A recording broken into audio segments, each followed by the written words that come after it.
Ayan, konti na lang. Kaya mo nang talunin yan. Oo, tapos, ano nangyari? Nag-explain? Hindi mo pa sinasabi yung buong kwento eh. Nakatingin sa'yo.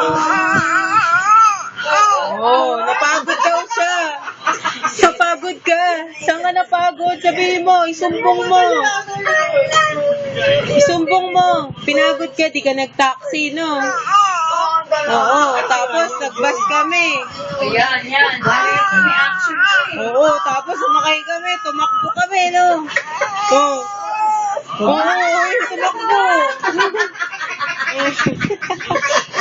Tapos, ano nangyari? Wala na. Nag-tricycle pa tayo, Brad. Oo. Kayo? Oo. Ito na nga, oh. Tapos, pagka-tricycle natin, pasok tayo. Ginagabi nila daw siya.